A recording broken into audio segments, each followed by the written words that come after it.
Number 10. METELKOVA. Looking at all the trippy artwork covering the building, you'd never think that METELKOVA used to be a former military barracks in the Slovenian capital of Ljubljana. Built in 1911 by the Austro-Hungarian Army, the 3-acre, 1.2 hectares property consists of 7 separate barracks buildings. The military used the site until 1991, when Slovenia became independent from Yugoslavia. Soon after the army cleared out, squatters moved in and turned the buildings into their homes. Today, METELKOVA functions as an artistic community known for its eclectic decor, which includes psychedelic art, colorful graffiti, and punk rock visuals. The Slovenian government tried to demolish the site almost 3 decades ago in 1993, but hundreds of protesters took over the site and stopped it from happening. 2 years later, METELKOVA was designated a self-organized autonomous zone. Local and state officials have made it clear that they don't like people squatting there. They managed to get one building demolished in 1997 and another was torn down in 2006. But the squatters have refused to back down to the authorities, who have reluctantly come to tolerate their presence.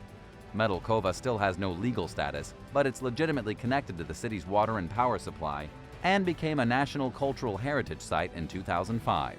Its future remains uncertain as leaders and urban planners are unclear about where they stand on the controversial settlement. Number 9. PYESTOCK. Originally known as the National Gas Turbine Establishment, PYESTOCK was a top-secret site built in Farnborough, England during the 1950s.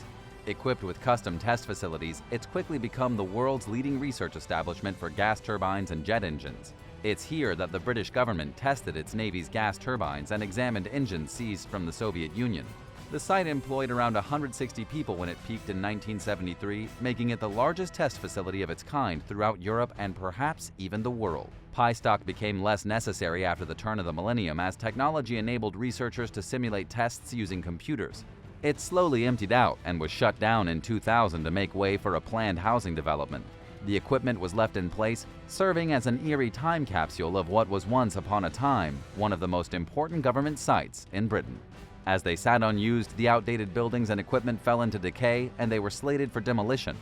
Urban explorers began visiting the post-industrial site around 2006 at the risk of being arrested for trespassing so that they could catch a final glimpse of PYESTOCK before it was destroyed. Due to its secretive nature, there's limited documentation about the site. Many people were sad to see it demolished. They saw PYESTOCK as a landmark of cultural heritage and believed that its closure marked the end of British industry's golden age. But plans nevertheless moved forward and the base was destroyed. Number 8. Abundant Life Building. In downtown Tulsa, Oklahoma, there's a windowless 7-story concrete building just sitting there completely empty. Built in 1958 as the headquarters for a televangelist enterprise called the Oral Roberts Ministries, it stands in stark contrast to its name, the Abundant Life Building. Its unique exterior is covered in a facade of white marble diamonds.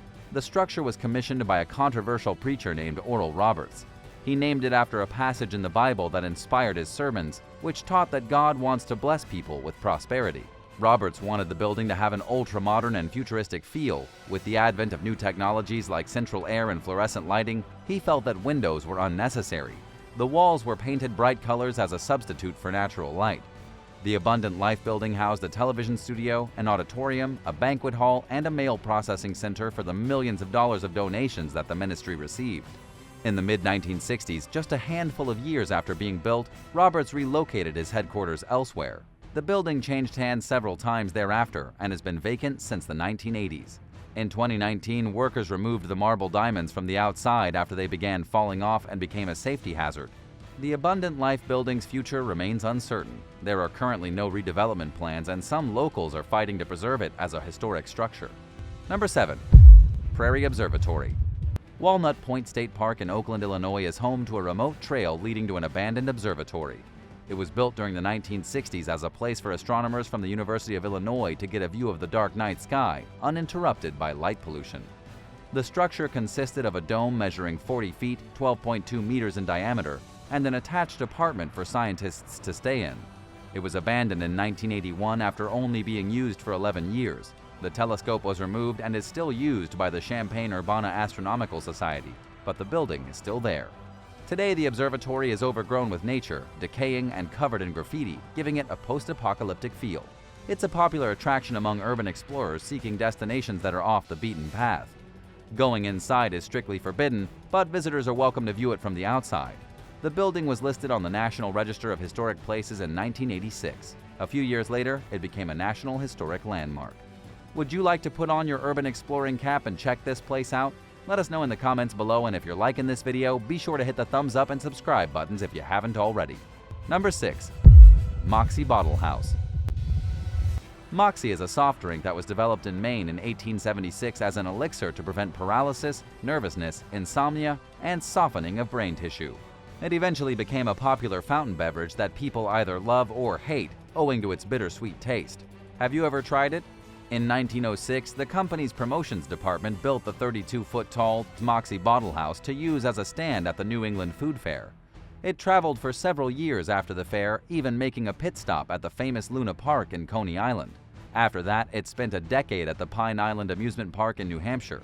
The MOXIE Bottle House was ultimately abandoned. In 1999, an enthusiast group dedicated to the soda called the New England MOXIE Congress decided that the building needed to be rescued. They raised enough money to have it taken apart and relocated to the Matthews Museum of Maine Heritage in Union, Maine, where it sits over a display of MOXIE memorabilia. Number 5. Nameless Abandoned Resort. The city of Cadiz is where the desert and savanna meet in southern Mauritania's Gorgol region. It's home to a series of futuristic-looking domed structures connected by a series of vaulted tunnels. This is the Cadiz Regional Hospital. It was built in 1989 and seems to have inspired a similar-looking resort located a few miles outside the city. The property consists of a collection of domed red brick buildings that are connected by tunnels.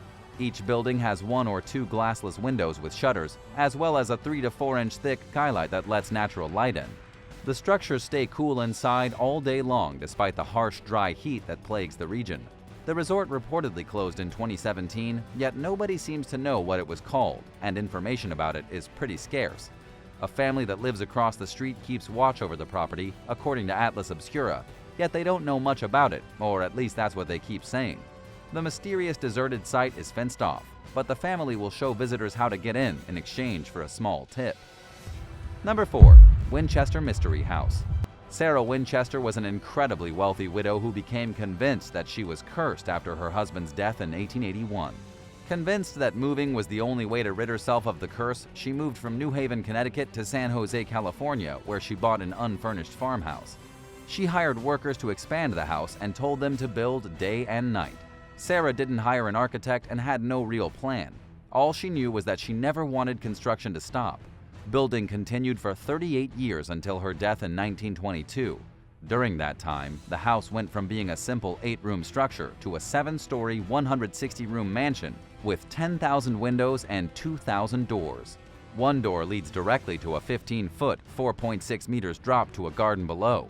Another is situated 8 feet, 2.4 meters above a kitchen sink. Some staircases intersect with ceilings rather than the next floor. There are a series of secret passages as well. Behind one cabinet door, there's a hidden collection of 30 rooms. Some people believe that Sarah thought she would die if the house was ever finished, or that she created the confusing interior to mislead the spirits that she thought were following her. The house was declared worthless following her death due to its impractical layout, because it was unfinished and because it had been damaged in an earthquake. It was opened to visitors just months after Sarah died. The Winchester Mansion inspired Stephen King's Rose Red, a thrilling miniseries about a sprawling estate occupied by malevolent spirits. Have you ever taken a tour through this awesome and creepy mansion? Number 3. Ryugyong Hotel. A pyramid-shaped concrete skyscraper dots the desolate skyline in the North Korean capital of Pyongyang. Standing at 1,080 feet, 330 meters tall, the 105-story structure holds the Guinness record as the world's tallest unoccupied building. Construction began on the Ryugyong Hotel in 1987 with plans to fill it with 3,000 rooms. But North Korea fell into an economic crisis after the Soviet Union collapsed, and in 1992, building screeched to a halt. The windowless, partially furnished building fell into decay as it sat for over a decade with a rusting crane outside. During the late 90s, the European Chamber of Commerce in North Korea inspected the hotel and described it as irreparable. Elevator shafts appeared crooked, and the committee expressed concerns about the quality of the building material. As the Hermit Kingdom went out of its way to omit the eyesore from photos of the city's skyline, the Ryugyong Hotel earned itself an international reputation as the worst building in the world. The media nicknamed it the Hotel of Doom and the Phantom Hotel. Construction nevertheless resumed in 2008. North Korean officials announced that the building would be finished by 2012 and set an opening date for the following year. These plans were suspended in 2013. 5 years later, an LED display was added to the outside of the building, and of course, it's used for displaying propaganda. A hotel sign and a logo appeared in 2019. Nobody knows whether the Ryugyong Hotel will ever be finished or if it'll open to guests. Rumors still speculate that the building is structurally unsound, and images as recent as 2012 show that the inside was still bare. There are even rumors that it's haunted, but no evidence of any lost souls has ever been found. Number 2. KALYAZIN Bell Tower. In a move to modernize Russia during the 1930s, dictator Joseph Stalin ordered the construction of a dam on the upper Volga River in the city of Kalyazin. The project created the Uglish Reservoir, which flooded 2 15th and 16th century monasteries and several other buildings. Everything was completely covered in water except for the bell tower of the St. Nicholas Cathedral, which juts 244 feet out of the water. Built in 1796, it serves as the only reminder of the submerged historic village. The area around the belfry was filled in to create a small island, and the site became one of the main tourist destinations in the eastern Tver Oblast region. There's nothing remarkable inside the tower, but curious visitors often take ferries to the site to get a closer look at its exterior. And the site can be reached on foot when the reservoir freezes during the winter. The belfry functions as a lighthouse and is occasionally used for Orthodox Christian ceremonies. Number 1. Presidio Modelo. During the 1920s, Cuban dictator Gerardo Machado ordered the construction of a so-called model prison on the Isla de la Juventud, Isle of Youth. Located outside the island's capital of Nueva Gerona, the complex consists of 5 circular blocks with 4 of the buildings surrounding a structure in the middle. In what's known as a panopticon architectural style, prison cells were built in tiers around central observation points, enabling guards to keep a constant eye on the facility's inmates and requiring fewer guards altogether. The stations were darkened so that the prisoners couldn't tell if they were being watched. The Presidio Modelo was built to house 2,500 men, but it became widely overpopulated as Fidel Castro rose to power, and at one point it housed over 6,000 prisoners. The penitentiary was filled with garbage and had no running water, and the Cuban government provided inmates with very little in the way of food and other necessities. Castro himself and his brother Raúl spent 2 years at the Presidio Modelo following a failed attack on the Moncada military barracks in 1953. He and his co-conspirators were lucky enough to be housed in the prison's hospital wing, where the cells were considered large and luxurious compared to the other buildings. By foolishly putting all the rebels together, the dictator at the time, Fulgencio Batista, gave them a chance to continue their revolutionary training. They met daily for political lessons and secretly corresponded with supporters of the movement throughout the country. Presidio Modelo continued to operate after Castro became dictator in 1959. Many of the new ruler's political opponents were housed there. It was during this time that overcrowding and the harsh treatment of inmates became major problems. Riots broke out and prisoners went on hunger strikes, and the government closed the facility in 1966. Today, the site is a national monument and a museum. Its former administration building functions as a school and a research center. Thanks for watching. Which one of these do you think would be the coolest to see in person? Let us know in the comments below, and while you're at it, be sure to subscribe for more amazing videos right here on American Eye.